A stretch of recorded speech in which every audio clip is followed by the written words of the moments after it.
Pre. Pre. Oh, Kali ka. ito na naman. Lagi na lang. Kali ka. Anong atin? Andiyan. Anong Andiyan atin? naman yung sasakyan mo. Ba't sasakyan ko na naman ang problema mo? Ano Anong meron sa sasakyan ko? Napapansin na kita 4 na araw na eh. Anong 4 na araw? Lagi na lang dyan sa harap ng bahay ko. So, problema naman dyan. Anong meron dyan? Naliitan ka ba sa akin, pre? Ha? Laki ng katawan nga. Nakakatakot to. Naliitan ka sa akin? Anong problema mo ba? Ano bang mo sa akin? Tanggalang NPA ka ba? Yung sasakyan mo. Parang albularyo ah. Yung sasakyan mo, nasa harap ng bahay ko. Anong problema ko? So, Problema mo yun, pre. paano? Nasa babae nyo? Ari, oh. Tingnan natin.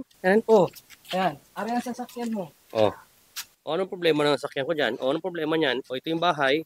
Ano So, problema? Magtanong ka pa. Yung sasakyan ko, pre, Oh. hindi makaparking dito kasi andito yung sasakyan mo. Di ba parang matagal ka na nagpa-park dyan? Matagal nga. Pinagbigyan na lang nga kita eh. Oh. 4 na araw na, pre. Ayaw yung madumihan ng gulong ng sasakyan ko. Madamo doon. Sanggala. Tingnan mo Oh. dito. Oh, yung sukat yan. Pre, madamo doon. Oh. Pero itsura mo, mukha ka namang nagdadamo eh. Oo nga, nagdadamo. Pero yung sasakyan, pre. Anong Sasakyan ko, maganda, oh. Kaya nga, anong problema niyan? Ano problema? Tingnan mo yung sasakyan mo, pre. Oh. Harap ng bahay ko yan, oh. Paano mo nasabing mali ang parking ko? Sige nga. Tingnan mo ang distansya dyan, pre. Sige. Oh. Tingnan mo, ha. Sukat ko, ha. Sige, sukatin mo. Tingnan mo, pre. Oh. Diba? Oh. Diba? Oh.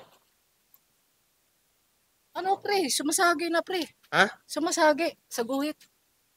Sure ka? Oo. Tama ba sukat mo? Sasakyan ko, pre. Tama yung sukat ko. Gabing-gabi ngayon ka nagreklamo. Araw-araw naman tayo dito magkasama. Okay lang sana isang bisis, pre. Ilang beses na ba? 4 na araw na eh. Ganyan ka lagi. Pinagserbahan lang kita eh. Medyo busy lang kasi ako sa Ano, namin. ilipat mo, hindi? Ililipat ko yan. Pwede bang bukas? Ha? Pwede bukas. Hindi na pwede bukas. Gusto Ha? ko ngayon. Ililipat ko yan pero ayusin mo ang ano mo. Alin? Mukha mo. Pre, nililoko mo ba ako? Hindi kita niloloko. Pusang Ha? ka. Sino hindi matatakot ang katawan mo? Grabe oh. Parang Muay Thai fighter ka eh. Gusto mo ano kita? Yung nilipat mo sasakyan mo? Ililipat ko yan. Siyempre kapitbahay kita. Ililipat ko yan. Pwede ba bukas? Hindi pwede, ngayon na.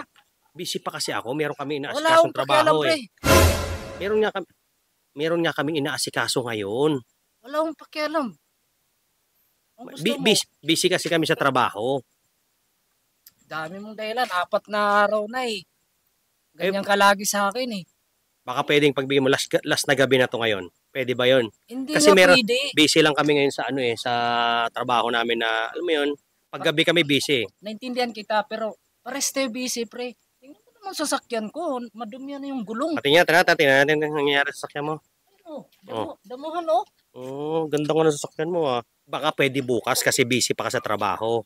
Hindi nga pwede bukas. Gusto mo, sumama ka pa sa amin sa trabaho namin kung... Ano bang trabaho mo? Halika dito para makita mo ito. Tingnan mo, halika dito. Yan nga, yan oh. Yan oh, di ba? Yan ang trabaho mo? Ganito kasi yung tinuturuan ko ng direktor ko, pre.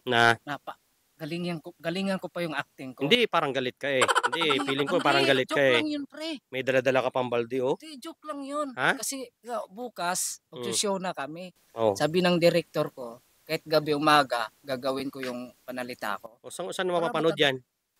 Mapanood mo sa pre? Isang one show. Okay. So, ibig sabihin ngayon, pwede na bukas na nilipat yan?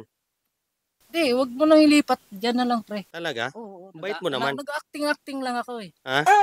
Tatanggap yata ako, pre. Pero, na. effective. Magaling ka naman umakting. Diyan na, pre. Sige. Joke lang yun. Sigurado ka? Baka naman may isama ka pa ng loob. Hindi naman. Hindi ka pa ng balde. Hindi. Napapalo mo ito sa akin yan eh. Hindi nga. Ha? Ito ang trabaho mo eh. Mag-ismo na.